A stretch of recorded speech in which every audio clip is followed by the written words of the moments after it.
Hi there. Good evening. My name is Stefan Bond. I'm the CEO of Next Acropolis. And we're a new company, and I thought maybe you could get to know us a little bit better by listening to some of the news as we see it inside of college recruiting for academics, not sports, and also the larger economy as a whole. So welcome to our vlog, our video log for this evening, April 8th. One of our major assumptions right now is that on-campus recruiting is down about 22%. Career fairs are working for people despite the shrinkage of corporations visiting. There's an increased use of alumni pipeline for jobs. So career development services people are estimating that up to 25 to 50% of the class this year will be placed using alumni placements.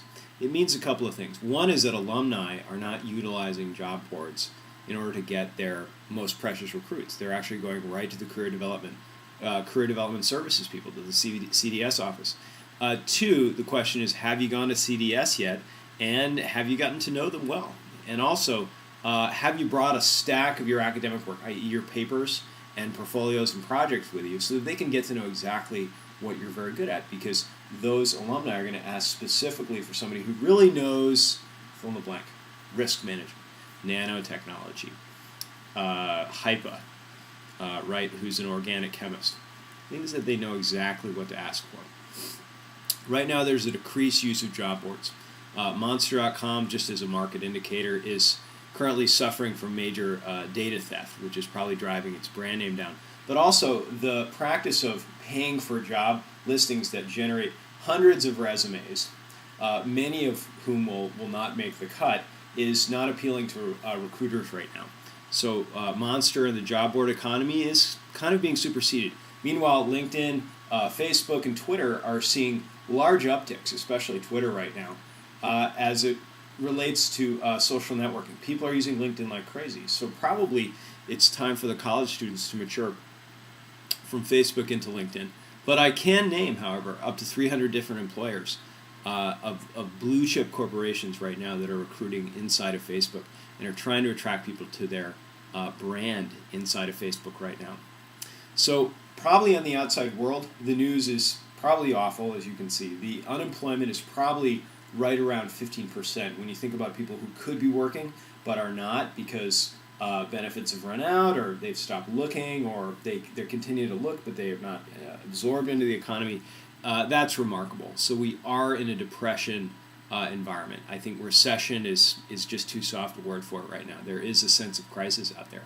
That doesn't mean that necessarily applies to people leaving college. And though recruiting is down, people are still getting recruited, still getting absorbed into their employers. So take heart. There's lots of good news to be had. But I think what this corporation will say is that it's important to present yourself as somebody very specific, somebody who has very specific expertise in an area. Don't be general, because when you're general, you dilute your skills. You want to try to be very specific as an expert and utilize your thesis papers and the major projects or programs, the major experiments that you've designed as your calling card. And we want to help you do that. That's what our thesis is. It all begins with your research papers. So right now, our corporation is seeing the future like an economist, and we're seeing it from the economic point of view, where we're saying for firms to derive more value from each worker, firms will begin to recruit differently, seeking individuals who have the perfect fit. And these individuals will have training in the exact same areas where opportunities reside, and they will have a substantial commitment in their academics in the form of term papers and thesis papers, which is the number one evidence. There will be competition between workers of different age groups, potentially, and in this, more experienced workers may compete against a newer, more agile, obedient, and reverent person for far less money. That may be one of the factors. So corporations see folks who have very comparable talent sets, i.e. maybe a PhD person, versus someone who's very senior but may need significantly more as a salary, and they may begin to interview you based on your expertise. In our experience, our younger hires are much more gung-ho, aggressive, reverent, and hungry. Also, this generation has been trained to speak their mind, to fight for causes, to do things with purpose, and to do things with an entrepreneurial friendliness. expect the startups to be very friendly to the newbies coming out of school, to the graduates. Our recent college grad hires have been key players despite their age.